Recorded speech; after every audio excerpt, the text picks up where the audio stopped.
संगत जी, गुरुजी महाराज का जो नूर है उसको ना संगत जब देखा करती तो उनका मन नहीं करता था उनको छोड़कर आने का। और ये हर संगत का ही केस था। सब छिप जाते थे कि आज्ञा ना मिल जाए, गुरुजी हमें ना उठा लें और बोले जाओ।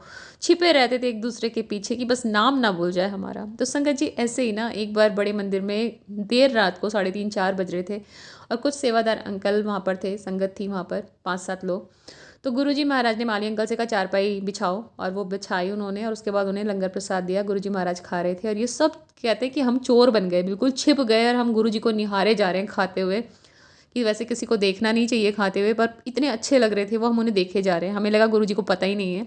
पर उसके बाद फिर माली अंकल को गुरुजी आवाज़ लगाते हैं कि सबको बुलाओ। तो सब कहते हैं हम सब आ गए, और फिर उसके बाद गुरुजी ने हमें एक एक कौर अपनी, जो भी वो खा रहे थे, संतरे की फाँक ये सब दी सबको। कहते हैं आज लगता है कि महाराज खाते इतना कम थे और उसमें से भी उन्होंने हमें दे दिया। लेकिन कहते हैं कि उसके बाद हम चौड़े होकर घूम रहे थे कि महाराज ने हमें दिया। कई बार संगत को वो पानी का ग्लास, जल का ग्लास कह लीजिए, गुरुजी एक घूंट पीते और वो दे दिया करते संगत को। संगत बहुत चौड़े में कि आज तो मुझे मिला है, और हर किसी की एक ख्वाहिश रहती कि काश आज गुरुजी हमें दे देंगे।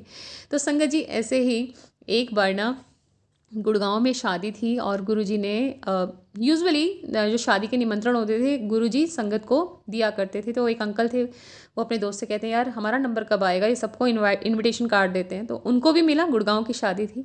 जब मिला तो अंकल बताते हैं कि मैं तो इतना चौड़ा होकर शादी में गया जैसे कि लड़की का बाप मैं ही हूँ और लड़के का बाप भी मैं ही हूँ। अगले दिन जब हम शादी अटेंड करके महाराज के पास जाते हैं तो बताते हैं बड़ा आनंद आया बब्बा जी शादी अटेंड करके। तो गुरुजी महाराज खूब हंसते हैं। अंकल कहते हैं कि मुझे पता चला कि एक बार गुरुजी के ही भतीजी की शादी थी, तो हमें पता चला तो हम ना पंजाब पहुंच गए।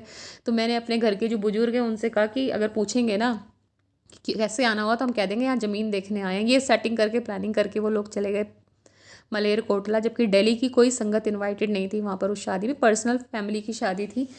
अब पहले दिन जब वो गए तो गुरुजी महाराज उस फंक्शन में थे नहीं। अगले दिन जब गए तो वो थे, और वो टेढ़ी टेढ़ी निगाहों से अंकल को देख रहे हैं। अब अंकल मन ही मन आंख मीच के ना प्रार्थना कर रहे हैं कि महाराज जितना डांटना है कूटना है यहीं कूट लेना, दिल्ली में कूटा या डांटा ना बहुत बेइज्जती हो जाएगी।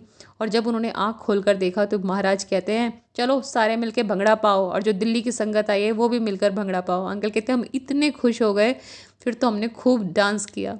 तो संगत जी गुरुजी प्यार समझते हैं कि हाँ ये प्यार में मेरे आए हैं, और खूब प्यार करते हैं अपनी संगत से। बस हमें भी उनसे उतना ही प्यार करना है, बाकी मांगने की कोई ज़रूरत नहीं है। जहाँ वो कनेक्शन हो जाता है महाराज अपने आप ही हमारा कल्याण करते हैं।